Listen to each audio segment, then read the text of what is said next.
Hello, everyone. I hope you're all enjoying your time at WindEnergy Hamburg 2024. We're delighted to have you join us here today at the Green Eagle Solutions stand for what promises to be an insightful and engaging panel discussion on identifying the operational tools, best practices for maximizing asset profitability. So whether you're here with us in person or joining us here on the live stream, we really appreciate your presence. My name's Lauren Castleton-White. I'm the head of marketing here at Green Eagle Solutions, and I'm delighted to be joined here today by an outstanding panel of speakers who I'd love to introduce you to. So on my left, we've got Alejandro Cabrera, CEO and co-founder of Green Eagle Solutions. Alejandro will also be moderating the conversation today. We've got Guillermo Garcia Astorga, who is head of Core Systems Global at Iberdrola Renewables. We've got Ricardo Monteiro, who is head of operational data and analytics at GALP. And we've got Paris Pastorides, Chief Operating Officer at Wootis. So welcome, everyone. Thank you so much for joining us here today. So for those of you in the audience who are joining us in person, make sure to stick around at the end of the panel discussion. We're going to be hosting a stand party with light drinks and refreshments and light bites. So it's a great opportunity to network and talk with further colleagues in the industry, and we'd love to see you there. So thank you once again for joining us. I'm going to hand over to Alejandro to kick things off. Thank you. Thank you, Lauren, so much. I'm Alejandro Cabrera, founder and CEO of Green Eagle Solutions. And before we start, I would like to share with you why we are organizing these events and why is this crucial for us. From Green Eagle Solutions, we identify three main challenges that are limiting operations. Scalability. The first one is growing technical complexity. The second one is market volatility. And the third one is regulatory changes. This is affecting profitability of the assets, and it's also affecting the investment, which is also jeopardizing the chances to get to our goals in terms of renewable energies that we are building. At Green Eagle Solutions, we see automation as a key driver for the energy transition. And our platform, Arsos, is used to automate over 150,000 automations every month, distributed in 15 countries and managing over 25 gigawatts of energy. After 20 years in the industry, what I can see is that this is a very live industry. It's very changing. It's very dynamic. And it doesn't matter what we have today. We're going to need changes tomorrow. So for us, it's extremely important that we create these spaces of collaboration so we can actually provide a software, a technology, but we need the knowledge from the real operators which are here. So with that, again, let's get started. And I will let each of you to introduce yourself and explain your role in your company. Perfect. I'll go first. Well, my name is Guillermo Garcia, and first of all, Alejandro, thank you so much for inviting me to this panel discussion, and thanks a lot to the audience, that has tuned in live, and as well as the people who are tuning in live stream. My role in Iberdrola is the head of global and core systems, and we're part of a bigger group under the technologies name, which we provide global technical services to the business. When we refer to the business, we refer to the control centers that Iberdrola owns currently. And we provide services that are added value, third level support, innovation projects, and just overall see the standardization of each of the control centers. You could say we're the go-to team for extraordinary jobs in the control center market. Okay. So my name is Ricardo Monteiro. Thank you so much for the invitation, Alejandro. So I've been working in the renewable energy sector for the last 17 years. I started at EDP Renewables. And for the last 4 amazing and very challenging years, I've been working at GALP. Nowadays, I'm acting as the head of operational data and analytics. Inside the renewable business unit of GALP, that is nowadays the largest energy player in solar in the Iberian market. Okay, so I am very fortunate to be leading a department of very dedicated people. Within that department, there are 5 teams. Okay, we cover the full life cycle of our operational data. Okay, since the commissioning of the first level SCADA until the second level SCADA, the regulation 2 that is from Green Eagle, and also two amazing teams of reporting, data quality, and advanced analytics. And that's it. Hello, I'm Paris Patsourides. Thank you for the invitation and happy birthday. I would say that, Wootis is located in Greece, Athens, and we're a company that actually provides a variety of services for operational assets. The beginning was with a remote monitoring center specialized for wind turbines, but now we offer this kind of services for photovoltaics as well. And our target is to cover the full spectrum of services an owner needs. That is the technical and commercial management, the remote monitoring and operation system, the typical O&M services, maintenance, preventive and corrective maintenance, and we also provide aggregator services. So we provide services in the Greek Energy Exchange. I'm here as a CEO of the company, and my insight is more business-wise and not that operational-wise, and I hope I can help this panel. Awesome. I'm sure you will.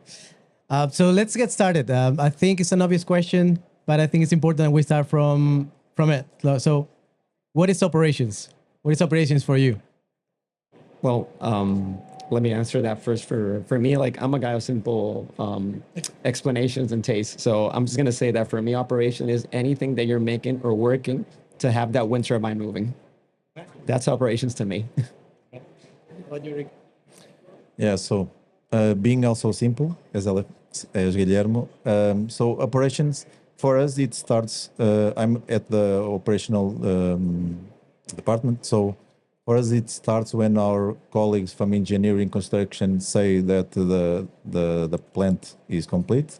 We have an handover process where that we receive all the information that we need to operate the site. And from there on, we try to extract the maximum value of the plant in the next 25, 20 years. I would say nothing left for me, but actually this is the case. Keep the assets running and make the maximum profit you can out of it. Okay, so let's start from the technical challenges, right? So when we talk about operations and how operations are growing, and what are the main difficulties that you're seeing in the day-to-day of your teams? Why is operations becoming more and more complex? In my case, at least, operations are becoming more and more complex due to the market fluctuations and also the grid integration requirements. You know, things that renewable energies did not have before are having now, or having to enter in markets, or having to enter pretty much everything, just like a conventional power plant used to make. And that's just making everything more complex from the operations side, which is forcing everything to be more efficient, standardized, and adaptable at the same time. Yeah, well, I can talk a little bit about the quantity of information data that we are now receiving. It adds a level of complexity higher, okay? So, and yeah, we need to be very well organized in terms of data governance. There are complexities regarding the, like Guillermo said about the markets now. It's not always the best plant that always producing that we get the most value of, okay? So there are complexities in this market that we are still adapting, and yeah, exactly. From my side, I would say that we have issues with some older, let's say, technologies. Do not forget that we are 2024, but we do have assets running from the last millennium, and they need to be connected. They need to be standardized and be operated with the same system and the process you follow for the newest assets. And this kind of differences in the different technologies is quite an issue when you want to have a uniform process in order to evaluate how you should operate them. The other thing is that we've reached the point that other impacts, such as environmental issues, stand in front of us, and we need to take care for external factors during the operation of the project. Such, for example, we do have fires located close to the projects, and you need, regardless of the signals you get, you need to have attention to that kind of issues, floods, this kind of issues. But there are many factors, right? One of them is the volume of data, the volume of assets, and another factor is the diversity of the assets, right? What's a worse factor for complexity? Is it the volume? Is it the diversity? Is it a combination? I think it's a little bit. I think it's all of them. There are very different layers of issues that gives us a higher complexity. Okay, but yeah, I don't think it's just one thing. Yeah. Okay, in my opinion. Yes. Combination. I think it's just a compilation of everything. You know, at least in our case, what we're seeing is that we're having a lot of different needs from each one of the businesses. And this is causing us to look for different solutions for each one of these needs, and hence causing us to have an ecosystem of solution applications and projects that need to be managed. So that's one of the big hurdles and things, you know, that we're seeing as well. I think that in our experience, like people may think that turbines are turbines in a way, right? Like, yeah, it's a turbine. You have gamesas, then they're all the same, right?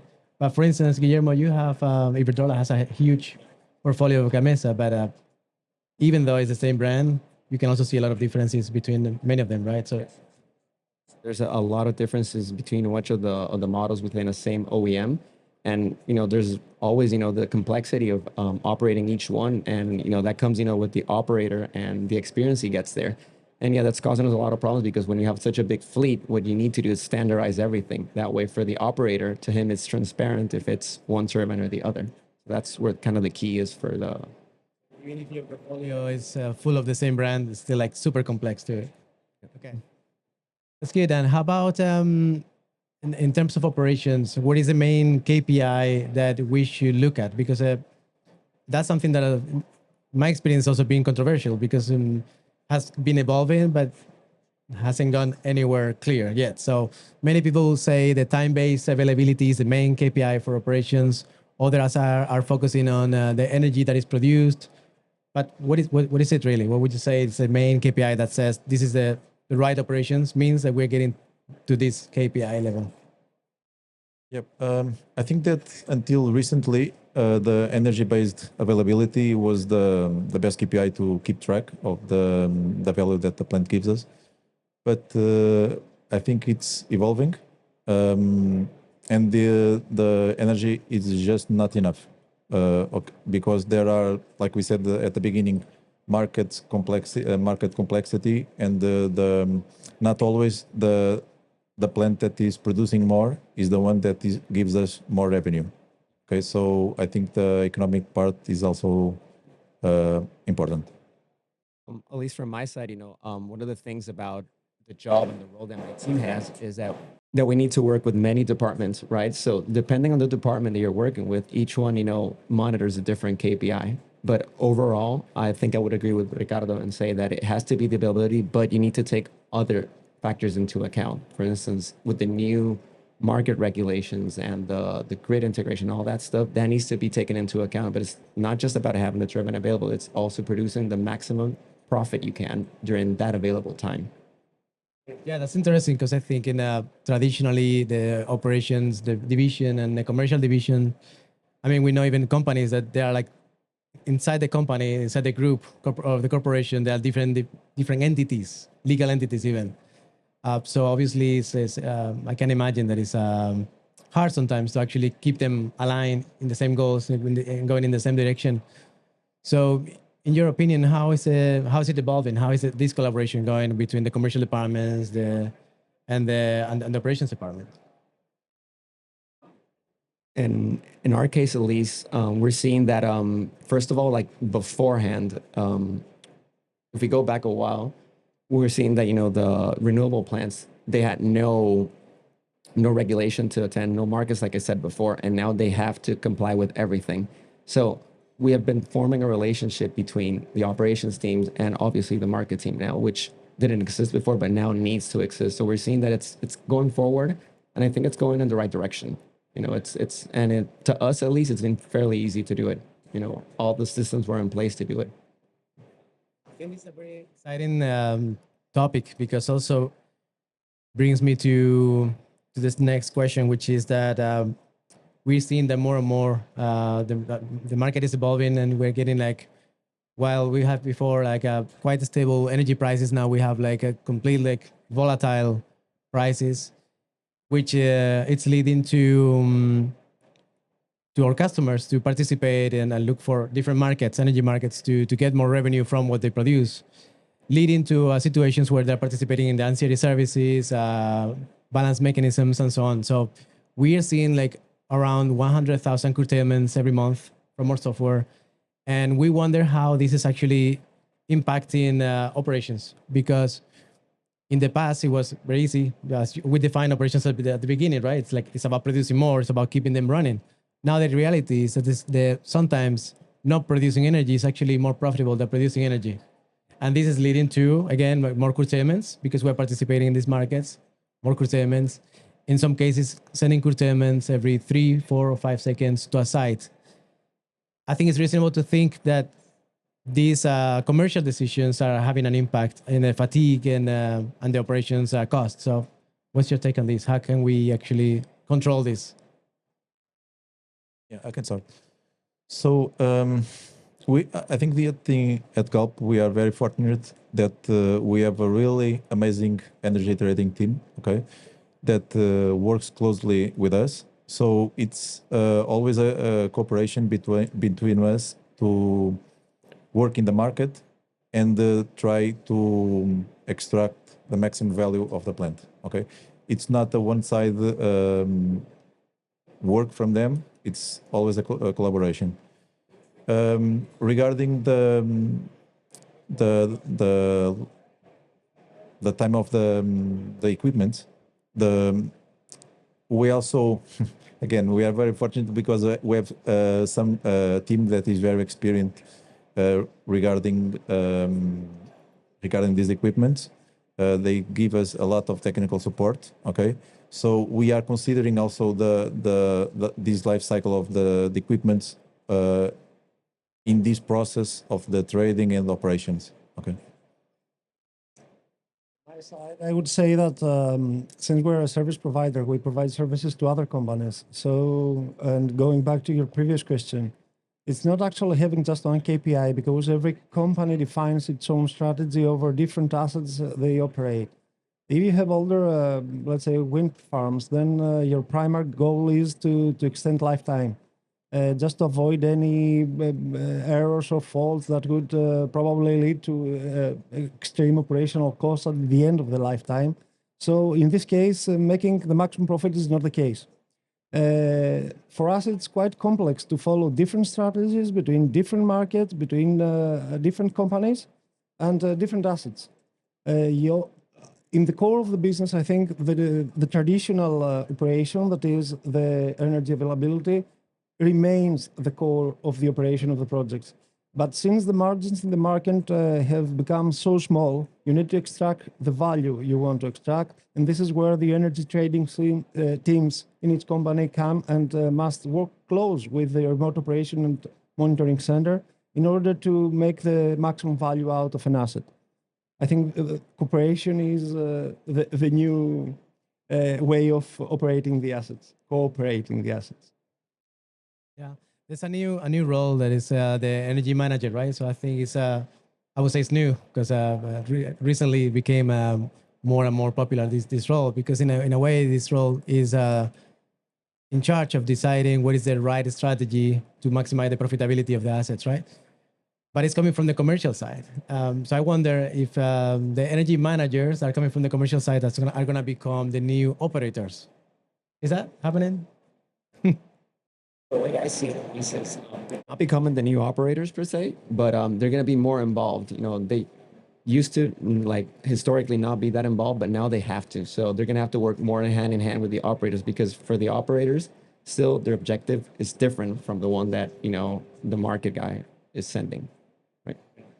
Do you think it's gonna change the KPIs that we mentioned at the beginning? Are we gonna move from time-based availability or energy-based availability to commercial availability? Is that happening? I would say it's quite hard to say, and to be really concrete about it. We're going to use different KPIs for every project every time. The thing is that there is a transition towards a more commercial approach. So we need to have this kind of teams involved in the whole process. And we need to find new tools to make this transition easier, smoother, and allow people to be integrated in the process with no complexity and with no adding further problems to the whole process.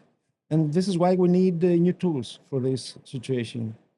Of course, talking about new tools, we have actually seen how some customers would use our software to focus on how to produce more energy. So they will have, with the same brands, they will have a more aggressive strategy around like when they do the resets, how many resets they do. Obviously, that goes against the fatigue of the turbines, but they're increasing the production and the availability. While other customers and in other situations, they may have a different strategy with the same brands and choose to be more conservative and more like fighting for the turbine to last as long as possible, right? So it depends on the overall strategy. If you're going to sell an asset 2 years down the line, maybe you want to choose to be more aggressive and just use that asset as much as possible before you sell it. So that's something that is that we see, right, happening, and technology is an enabler for these decisions. Getting into technologies, what are the advanced technologies that you think are going to be key in the future? Yeah, I can start on that. So I think that sometimes this is like a buzzword, the artificial intelligence. There is a lot of people talk about artificial intelligence and predictive maintenance and so on. But for us at GALP, okay, we really use artificial intelligence to optimize our assets, okay, to detect. We work with different companies because they have a lot of experience on this technology, but we also develop our own machine learning algorithms. We implement them, okay? It's also very important for us to do this because it gives us a more critic opinion when we talk with other companies. We have a very experienced team that works on this, and I think that's for us at the operational data and analytics. It's the way forward. One of the way forward to extract more value from the assets. Would you be able to give an example of where do you think that within the AI right now you are getting the most value? We have three different companies that we are working with, okay, to do this. But inside the department, we have developed 2 machine learning algorithms. One to detect underperformance on the inverters because our portfolio is mainly solar, and another one to do predictive maintenance. The first one, we already see value from it. Okay, it's already in operation, and we are detecting issues that we didn't find before, and it's already passed on to O&M, so we are extracting value from it, and that's really important. The second one, we already did a proof of concept for the predictive maintenance. It went really well, and I'm planning to, until the end of the year, to go into production. Yeah. Thank you. How about you, Guillermo? From my side, I'm going to center myself in my line of work, which would be control centers and automation. To us, the key technological advancements have to come from automation, because we believe that there's a series of tasks that can be performed in an automated way, right, by operators. That way, they can take the load of that task and actually spend their time doing added value tasks. So we think that anything, that automates operations, procedures, and analysis will definitely help the business. And obviously, like I like to say that with proper automation, you get more for less. And as for the examples, I really was hoping that Arsos, which we're currently working with you guys, was going to be the one, performing that for the certain, specific problem that we have right now. That's exciting. How about you, Faris? With Guillermo, the thing is that we do have a huge volume of data, and we need to check the reliability of the data we collect, and we need to standardize how they are treated. So in certain cases, when we see the same processes happening over and over and over again, these kind of processes can securely be automated. So we can use our human resources in order to evaluate different things. Probably we can install new sensors to get more data that we didn't do this before, because the amount of data would be significantly more. In the end, I would say that we know a lot of things, but the true value is not what we know, but what we do with what we know.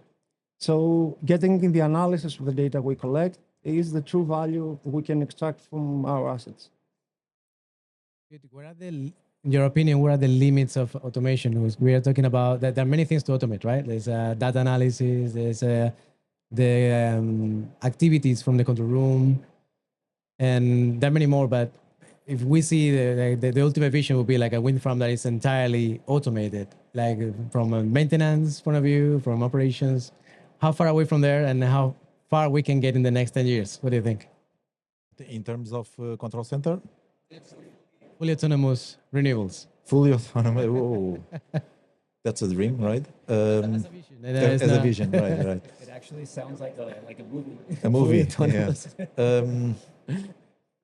Well, for me, it's a little bit difficult to imagine that, fully autonomous, because, I have some experience with the control center. I worked there for several years. I know what guys do there. And for sure that there are some work that is, you can make it more automatic, but not everything, okay? Because, for instance, we are now at our dispatch center. We are a delegated dispatch center for Rede Elétrica. So one of the jobs is to be the interlocutor with Rede Elétrica. That cannot be autonomous, right? So just for that, they have a job. But for sure that there are things that we can make autonomous, and there is value in that for sure. But there is like probably a balance between what we can do and we cannot do. Fully,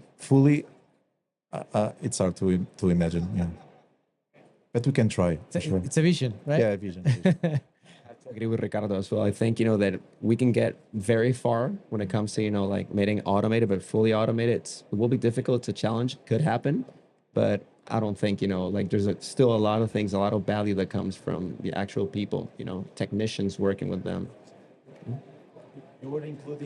You were including the technicians also? Oh, of Fully course. autonomous. Oh, okay, fully. The answer is really complex and difficult to be answered. The question to be answered.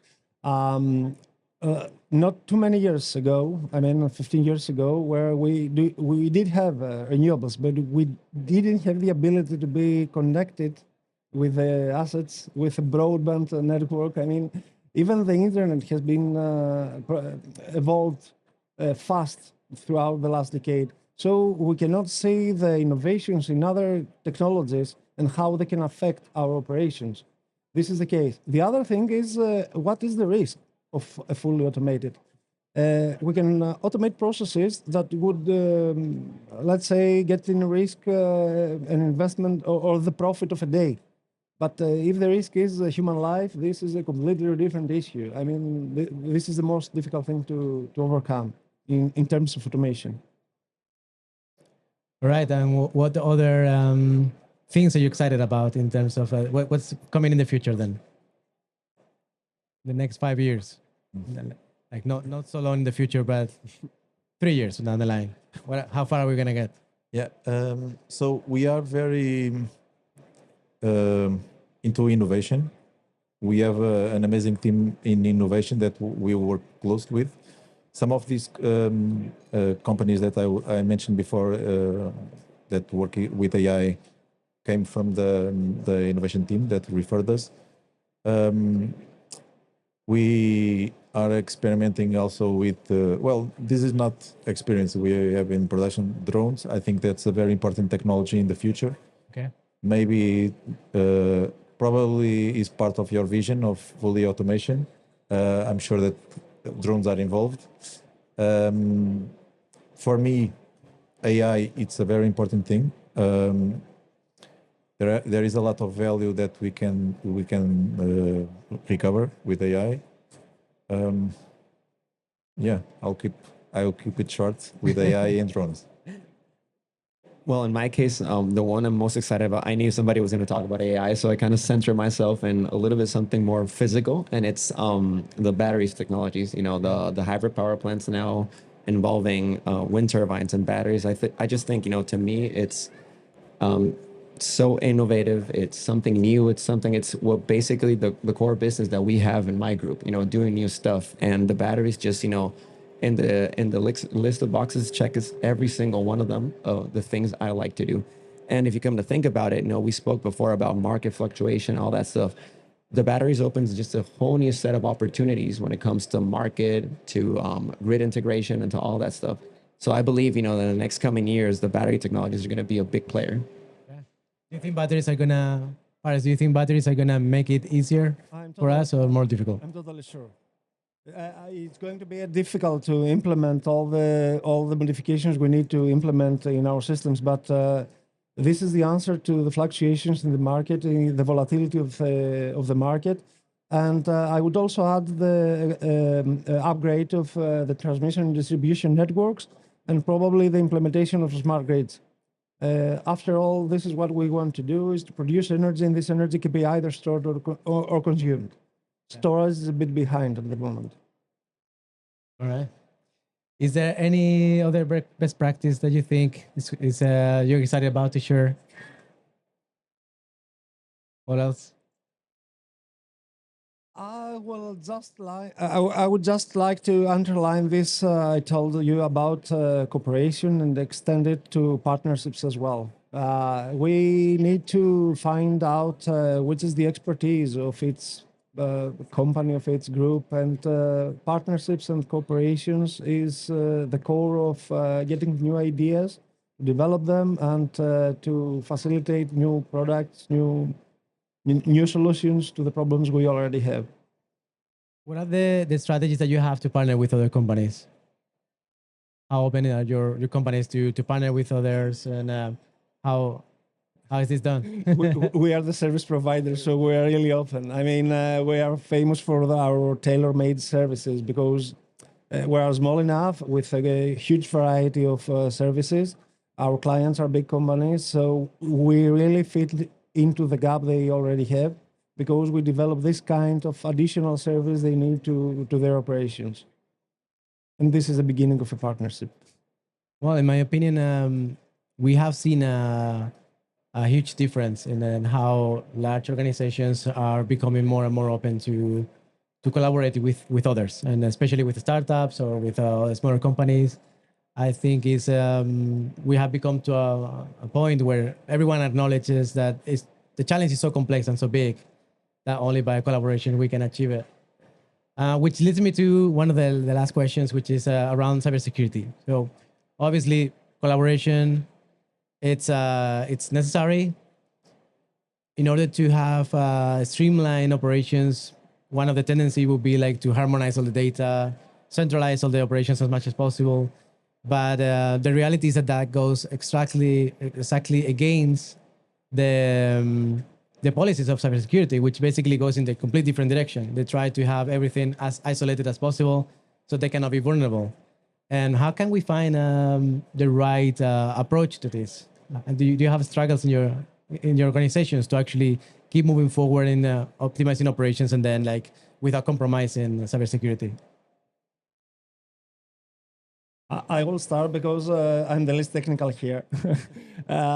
We do face this kind of issues. We know that this has become a major issue, the cybersecurity, because we have to do with data.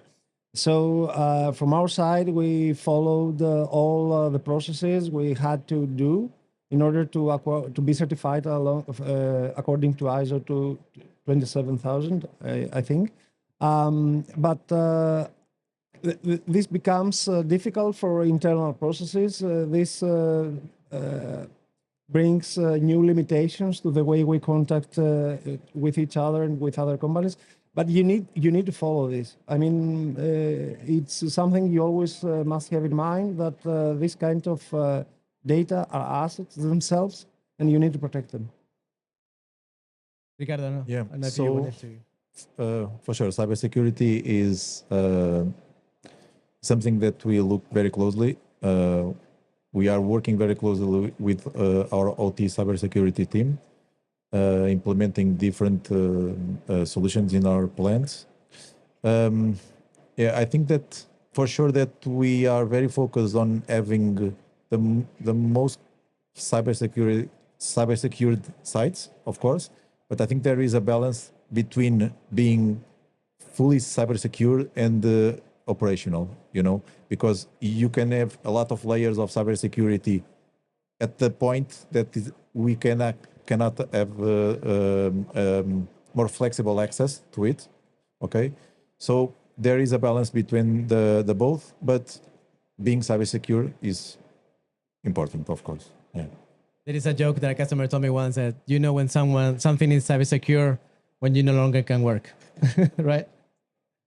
Which shouldn't be true, but it's actually quite true.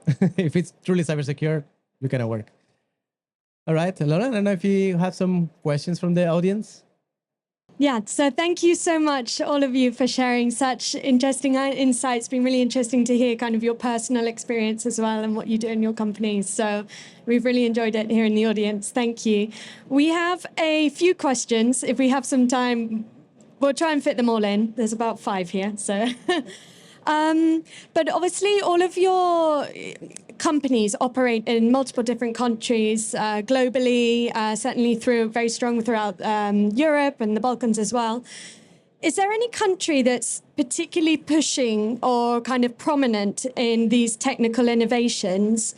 Do you think that it's happening at the same pace globally, or is there any kind of country that's sticking out to you that's kind of leading the charge? Well, at least in our case, since we're a global department, what we strive to do is to have all the countries align. So we don't try to make any differentiations. When we do something new, it's obviously, you first have to do a pilot, right, somewhere. And you need to ask the businesses, see who's the one who's willing to do it. And then from there, that's when you start, expanding. But we try to be in line with every single one. So I couldn't dare to say that one is more technological than the other or more open, but usually happens. I think I agree. I agree with Guillermo. I don't see a particular country being like that. I think there is a lot of companies that are innovative, innovating. I really like what you were saying before about the startups. I think there are a lot of startups that bring a different speed to the industry, but I don't see a particular geography that is more innovative there than the other. We are open to all geographies. Okay. I also agree. I mean, more or less all European countries at least have the same approach. I think that interconnection to the same grid actually do not allow significant modifications to our operation. We do have common European rules that must apply in the same countries, despite the fact that due to the market changes throughout the past years and the ancillary services and the voltage fluctuations and the frequency control, they must reform these guidelines. But this usually happens in the same level, more or less, in the same geographical area. So one that I think is particularly interesting, and it kind of goes from what you were talking about earlier. Obviously, we've mentioned that there's great that there are so many different technologies and innovations that are out there to look forward to in the future and that we can be implementing kind of in from now or in the daily operations. But you mentioned from kind of in-house options to more commercial options. How do you see them all working together in terms of integrations? It's great that we have so many choices, but in the end, they all need to kind of integrate in one and collaborate almost to work. So do you think there are any limitations with having so many different technologies, or do you think they can all integrate together and work harmoniously? Well, at least in my case, I think, that we should strive to have them all centralized in one single application, just because, managing, makes it much easier. You need less people to do it. But depending on the workforce that you have, you can have, a portfolio of applications, but you need more people to manage all of them. If it is up to me, I would just centralize everything, but that's in an ideal world. And it's going to be very difficult for that to happen. Yeah, well, we have, in our case, we have some cases that we develop internally, like I mentioned before, and they are very useful also to have a critical opinion, like I said, I think that I mentioned when we discussed this with other providers. But I think that at some point, we cannot experience everything.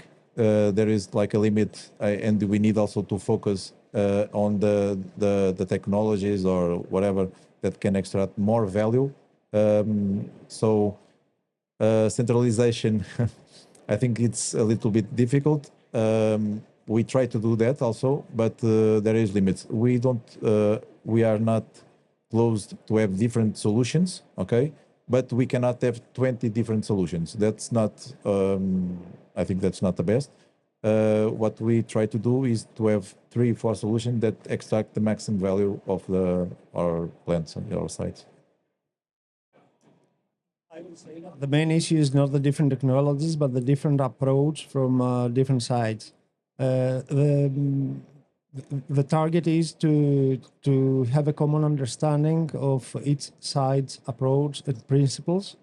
I believe that the visualization of the operation has been changed throughout the last year, so a common understanding is more easily to be achieved, and this can help cooperation a lot. Thank you very much. I think we have time for at least one more question. I think this is a good one to end on. What's the biggest win that you can think of at company level when introducing the right operational tools in your operation? So if you could sum it up, kind of what's the biggest benefit that you can get from it? Can you repeat it? Sorry. So what would be the biggest win or kind of biggest benefit you can think of at the company level when introducing the right operational tools in your operations?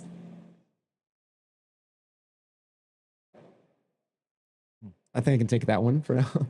I think, the biggest win that we can have is if you put a tool in operations and you can prove that it not only improves your efficiency, but also it's profitable, then that's just a win for everyone, because you just demonstrated, that you're going to work better, faster, and obviously it's going to even, save some money to the company. So that's, to me, the rule of thumb.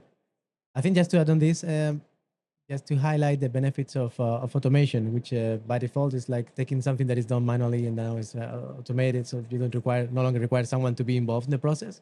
The benefits of this is that we can also not only make it profitable, but it's easy to measure, and you can get the impact and measure the impact with a business case very, very quickly. So we're actually very excited to do this with every new feature that we launch to the market, because you can always have your hypothesis of how much you're going to provide, and then we're actually very excited because it's tangible, and from the day one that it's running, you already get the benefits. So it's great for us to go in this direction as well. Okay.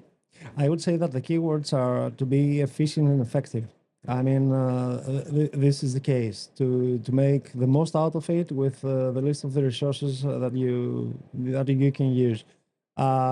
We need to, these autonomous systems and AI technology should help us remain focused and be aligned on the common target, whatever this is.